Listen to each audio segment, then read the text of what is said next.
Why does the United States support Israel? Well, there's a history, and a very interesting one. It actually goes back a long time. One thing to remember is that Christian Zionism is a very powerful force, which goes back long before Jewish Zionism. In England, particularly, Christian Zionism was a powerful force among British elites.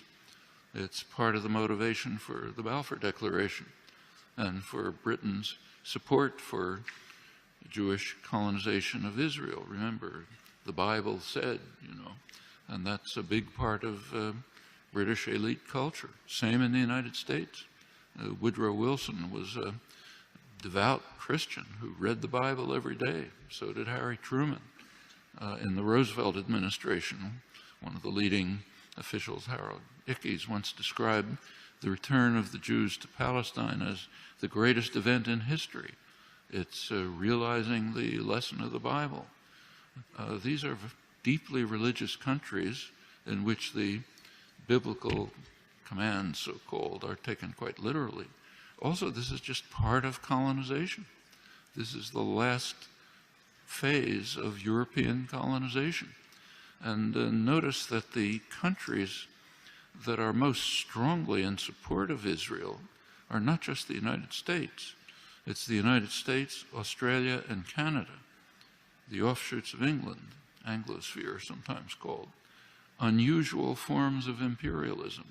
These are settler colonial societies in which the settlers came in, essentially eliminated the native population, also driven by religious principles, very religious groups driven by Christian Zionism.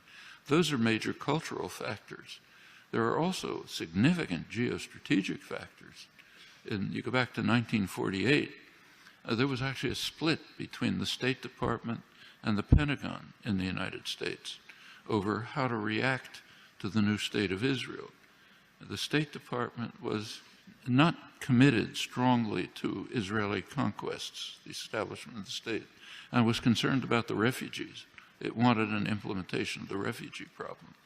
The Pentagon, on the other hand, was very impressed with Israel's military potential.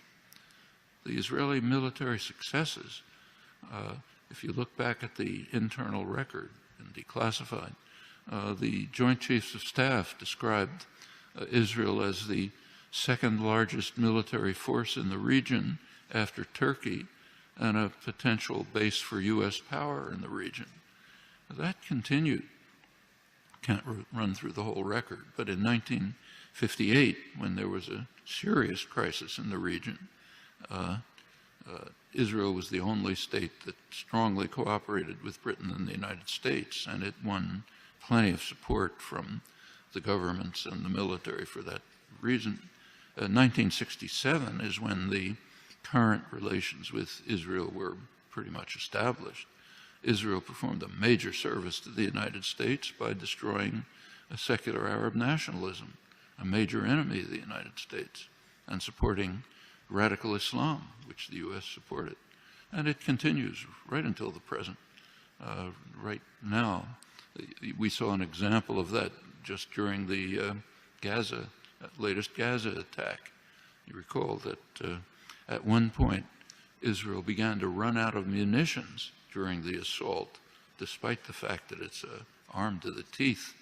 The United States provided Israel with additional munitions through the Pentagon. And notice where they were taken from. These were U.S. munitions pre-positioned in Israel for eventual use by U.S. forces. One of many signs of how Israel is regarded as essentially a military offshoot of the United States. Very close intelligence relations that go way back, many other connections.